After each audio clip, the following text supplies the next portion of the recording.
The sun was sinking low over the golden fields of Willow Creek, Iowa, painting the sky in hues of orange and purple.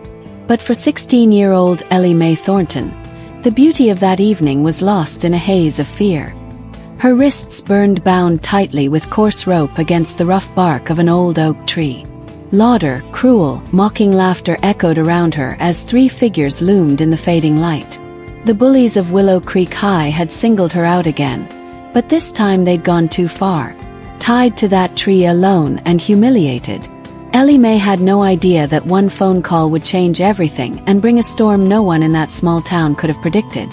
Hey, if you're new here and love stories of courage and comeback, hit that subscribe button and join our community. We're just getting started. Ellie Mae wasn't like the other kids in Willow Creek. She was quiet, almost invisible, with her worn denim overalls and a braid that swung down her back like a rope. Her family's farm, a sprawling patchwork of corn and soybeans, was her world. She'd grown up milking cows before dawn, fixing fences with her dad and reading dog-eared books under the shade of that same oak tree, where she now stood helpless. School was different. At Willow Creek High, her shyness made her a target. Her faded clothes and soft-spoken nature were like a neon sign to kids like Travis Boone, the quarterback with a smirk as sharp as a blade, and his cronies Lilo and Cody, who followed him like wolves trailing a pack leader. It started small snickers in the hallway. Notes slipped into her locker with words like freak and loser scrolled in jagged ink. Ellie Mae kept her head down, clutching her books like a shield. But Travis had a knack for cruelty, and that spring he'd set his sights on breaking her. "You think you're better than us, farm girl?" He'd sneered one day in the cafeteria, loud enough for the whole room to hear.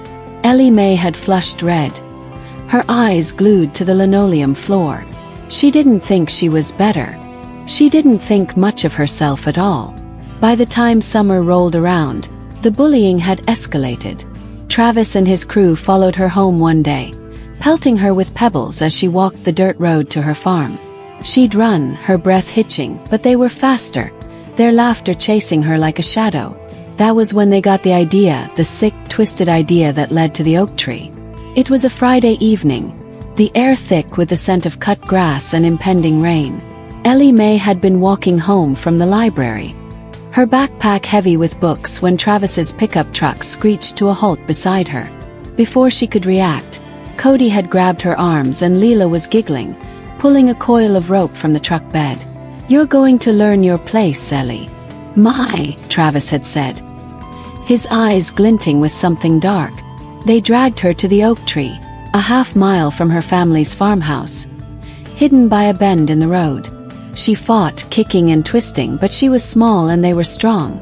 The rope bit into her wrists as they tied her to the trunk, her sneakers scraping the dirt. Travis leaned in close, his breath hot against her ear. "Let's see how long it takes for someone to care about you, farm girl." Then they left her there, their laughter fading into the dusk as storm clouds gathered overhead. Ellie Mae's heart pounded her chest tight with panic. The ropes were too tight, cutting into her skin. She twisted her wrists, but the knots held firm. The field was silent, except for the rustle of cornstalks and the distant rumble of thunder. She was alone, or so she thought.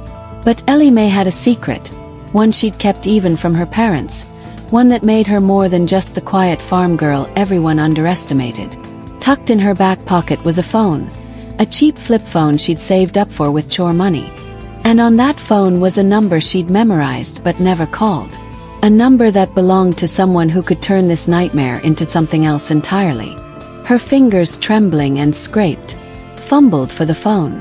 It slipped once, twice, but she caught it, her breath hitching as she flipped it open. The screen glowed faintly, a lifeline in the gathering dark. She dialed the number, her heart racing as it rang once, twice, 3 times.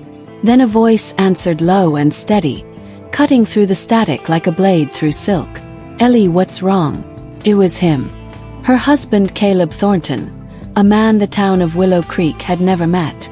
A man who at that very moment was 2 Salalo and miles away in a classified location with his Delta Force unit, trained to handle situations far more dangerous than a small-town bullying stunt. But to Caleb, this wasn't just a stunt. It was personal. Ellie Mae's voice cracked as she whispered, "Caleb, I need you. They tied me to a tree." She didn't need to say more. Caleb's tone shifted, a steel edge replacing the warmth. "Where are you?" "Exact location now," she told him. "Willow Creek, the oak tree by the old Miller Road, half a mile from the farm." "They coming. Don't hang up." The line stayed open, his voice a steady anchor as she heard him barking orders in the background, his team mobilizing with the precision of a well-oiled machine. Ellie Mae didn't know how he'd get there or how long it would take, but she knew one thing. Caleb Thornton never broke a promise. To understand why Ellie Mae, a 16-year-old farm girl, had a Delta Force husband, we need to go back 2 years. Ellie wasn't always alone in her quiet world. At 14, she'd met Caleb at a county fair where he was home on leave from the army. He was 22, broad-shouldered and quiet with eyes that seemed to see right through her defenses. They'd bonded over a shared love of old country music and the simple joy of watching fireflies at dusk. Caleb wasn't like the boys in Willow Creek. He listened when she spoke, and he didn't laugh at her dreams of seeing the world beyond the farm. Their connection was instant, undeniable, and by the end of that summer, they'd married in a secret ceremony at a tiny chapel just over the state line. Her parents didn't know. No one did. Caleb had shipped out the next day, promising to return when his tour was over. They kept in touch through letters and rare calls, her secret lifeline to a man who made her feel seen. But Caleb wasn't just a soldier. He was Delta Force, part of an elite unit trained for the most dangerous missions on Earth. Ellie Mae didn't know the details, couldn't know them given the classified nature of his work. But she knew he was out there doing things most people couldn't imagine. And now, tied to that tree, she'd called him, not knowing if he was in a desert halfway across the globe or a jungle in some unnamed country. All she knew was that he was her only hope. Back at the oak tree, the first drops of rain began to fall, cold and heavy against Ellie Mae's face. Her wrists ached, the rope rubbing her skin raw. She clutched the phone. Caleb's voice a steady hum in her ear. "I'm on a transport now, Ellie. ETA 3 hours. You're gonna be okay. Keep talking to me." 3 hours felt like an eternity, but his voice kept her grounded. She told him about the bullies, about Travis's cruelty, about how she tried to stay strong but felt like she was breaking. Caleb listened, his silence heavy with restrained fury. "They're going to regret this," he said finally, his voice low and dangerous. "I promise you that." Meanwhile, in Willow Creek, Travis, Leela, and Cody were celebrating their prank at a bonfire near the edge of town. They passed around cans of cheap beer, laughing about how Ellie Mae was probably crying her eyes out by now. "She'll learn to stay in her lane," Travis said, tossing a stick into the fire. Leela giggled, but Cody shifted uncomfortably, glancing at the darkening sky. "You sure we should have left her out there? Storm's coming." Travis waved him off. "She's fine. Probably untied herself already. Let her walk home in the rain." They didn't know that a military transport plane was cutting through the night sky, carrying a man who'd faced down terrorists and warlords without flinching, and who now had a very personal mission. Caleb's team landed at a small airstrip just outside Des Moines, where a black SUV was waiting. He was in civilian clothes, jeans, a flannel shirt, and a baseball cap pulled low. But the 5 men with him were all business, their movements precise and coordinated. They weren't just soldiers. They were Delta Force trained to operate in the shadows. Caleb briefed them as they sped toward Willow Creek. His voice clipped. "This is personal. My wife's in trouble. We go in. We get her. We send a message. No casualties, but they'll remember this." His team nodded. No questions asked. They trusted Caleb with their lives. And now they were here for Ellie Mae. Back at the tree, Ellie Mae was shivering, the rain now a steady downpour. Her phone battery was dying, the screen flickering as Caleb's voice crackled through. "Hang on, Ellie. We're close. 20 minutes. She nodded, though he couldn't see her, her teeth chattering. The storm was worsening, lightning splitting the sky. She thought of her parents, who'd be worried sick by now, and of Travis, who'd never faced consequences for his cruelty. Anger flickered in her chest, a spark of defiance she hadn't felt before. She wasn't just a victim. She was Caleb Thornton's wife. The SUV's headlights cut through the rain as it roared down Miller Road. Caleb was out before the vehicle stopped, his boots hitting the mud with a splash. He saw her, Ellie Mae, soaked in trembling, tied to the tree like some forgotten scarecrow. His heart clenched, rage and guilt warring in his chest. He'd been halfway across the world, fighting for strangers while his wife was suffering here. He ran to her, his knife flashing as he cut the ropes with one swift motion.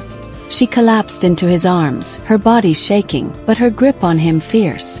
"You came," she whispered. "Always," he said, his voice thick with emotion. But Caleb wasn't done. He helped Ellie Mae into the SUV where one of his teammates wrapped her in a blanket. "Stay here," he told her, his eyes scanning the horizon. "We've got business to finish." Ellie Mae grabbed his hand, her voice steady despite her exhaustion. "Don't hurt them, Caleb.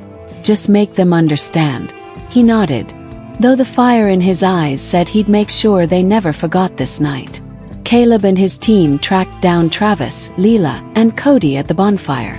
The rain had driven most of the partygoers away, but the three bullies were still there, oblivious to the storm about to descend on them.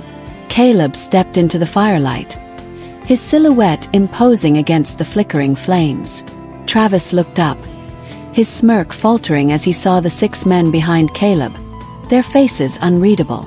"Who the hell are you?" Travis demanded, standing up. Caleb didn't answer.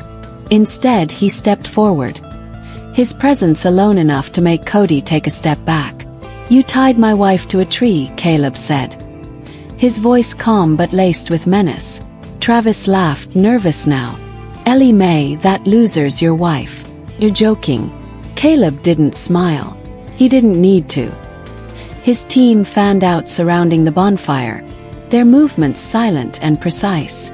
Leela's eyes widened and Cody looked like he wanted to run.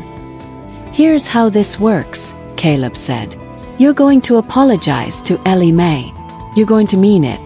And you're never going to speak to her again. If you do, I'll know and I'll be back." Travis tried to play tough, puffing out his chest. "You don't scare me, man." Caleb tilted his head, and in one fluid motion, he disarmed Travis of the beer can he was holding, twisting his arm just enough to make him wheeze. "You should be scared," Caleb said softly. "You have no idea who I am." He released Travis, who stumbled back, his bravado gone. Leela was crying now, and Cody was muttering apologies, his voice shaking. Caleb's team didn't say a word. They didn't need to. Their presence was enough. The next day, Willow Creek was buzzing. Travis, Leela, and Cody showed up at Ellie Mae's farmhouse, their faces pale and their apologies stilted but sincere. Caleb stood behind Ellie Mae, his arms crossed, his eyes never leaving the 3 teenagers. The town didn't know the full story, only that Ellie Mae's mysterious husband had shown up, and the bullies had backed down fast. Rumors spread like wildfire. He was a soldier, a mercenary, a ghost. Ellie Mae didn't care. She had Caleb, and for the first time she felt untouchable. The weeks that followed were a turning point. Caleb took leave to stay with Ellie Mae, helping her parents on the farm and teaching her how to stand up for herself. He showed her basic self-defense, his hands gentle but firm as he guided her through the moves. "You're stronger than you know," he told her one evening as they sat under the oak tree, now a symbol of her resilience. Ellie Mae smiled, her quiet strength growing with every day. She started speaking up at school, her voice steady, her head held high. The bullies kept their distance, and the town began to see her differently, not as the quiet farm girl, but as someone who'd faced down darkness and come out stronger. Caleb eventually had to return to his unit, but he left Ellie Mae with a promise. "I'm always one call away." She kept his number close, but she didn't need it as often now. She'd found her own strength, forged in the fire of that rainy night. The oak tree still stood, its bark scarred, but its branches reaching for the sky, just like Ellie Mae. And so, Willow Creek learned a lesson it would never forget. Never underestimate the quiet ones. They might just have a Delta Force husband and a fire in their heart that no bully can extinguish. And if you like this video, kindly thumbs up, and thanks for watching, and see you in the next video.